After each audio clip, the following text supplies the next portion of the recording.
பல மாவட்டத்துல வெயிலுடைய தாக்கம் பாருங்க எவ்வளவு மிக தீவிரமாக அதிகமாகிட்டு இருக்கு அப்படின்னு சொல்லிட்டு இனிமே வரக்கூடிய நாட்கள்ல இன்னும் மோசமான ஒரு வெயிலுடைய தாக்கத்திற்குள்ள தான் பகல் நேரங்களில் நம்ம போறோம். இருந்தாலும் ஒரு மகிழ்ச்சியான தகவல், மாலை மற்றும் இரவு நேரத்துல இடியுடன் கூடிய கனமழையும் இன்னொரு பக்கம் தீவிரமாக போதுங்க. வெயில் மட்டுமே நம்ம பார்க்க மாட்டோம். மழையும் சேர்த்து மாலை மற்றும் இரவு நேரத்துல பார்க்க போகிறோம். நீங்க மறக்காம லைக் பண்ணுங்க, சப்ஸ்கிரைப் பண்ணி தொடர்ந்து சப்போர்ட் பண்ணுங்க. ஒவ்வொரு நாளும் துல்லியமான வானிலை அறிக்கைய பெற்றுக்கொள்ளுங்க. இப்போ அடுத்தடுத்து வரப்போகிற நாட்கள்ல எந்தெந்த மாவட்டத்துல இந்த கனமழை அப்படிங்கிறது ரொம்ப தீவிரமாகும் அப்படிங்கிறதையும் நம்ம தொடர்ந்து பேசிக்கிட்டு இருக்கோம். இப்ப சில மாவட்டத்துல வந்து பார்த்தீங்கன்னா, மழை இல்லாம வெயில் மட்டும் வந்துகிட்டு இருக்கு. சில மாவட்டத்துல பகல் நேரங்கள்ல வெயிலும், மாலை மற்றும் இரவு நேரத்துல கனமுதல் மிக கனமழையும் பதிவாயிட்டு இருக்கு. சில மாவட்டத்துல காலை மற்றும் பகல்ல வானம் மேகமூட்டம், மாலை மற்றும் இரவு நேரங்கள்ல கனமழையினுடைய தீவிரம அதிகமா நம்ம பார்த்துட்டு இருக்கோம். இதுல அதிகபட்சமான நமக்கு மழை வாய்ப்புகள் பொறுத்தவரைக்கும் பகல்ல வெயில் அதிகமாகவும், இரவு நேரங்கள் அல்லது மாலை நேரங்கள்ல மழை தீவிரமாகவும் தான் ஒரு 80% வரைக்கும் நம்ம எதிர்பார்க்க முடியும். இருந்தாலும் இன்னும் கடலோர மாவட்டங்கள், டெல்டா பகுதிகள்ல மழை இல்லாம வெயிலுடைய தாக்கம் தாங்க ரொம்ப அதிகமா இருக்க போது. ஆனா இப்போ இந்த மழை வாய்ப்புகளும் கடலோர மாவட்டத்திற்கும் இருக்கு. அது எந்த தேதியில அப்படிங்கிறத தெரிஞ்சுக்கோங்க.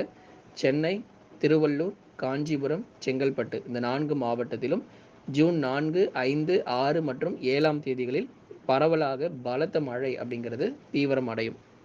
டெல்டா மாவட்டத்திலும் ஒரு சில பகுதிகள் ஒரு சில பகுதிகளிலும் நமக்கு மிதமான மழை பொழிவுகள் ஜூன் 4க்கு அப்புறம் எதிர்பார்க்கலாம்.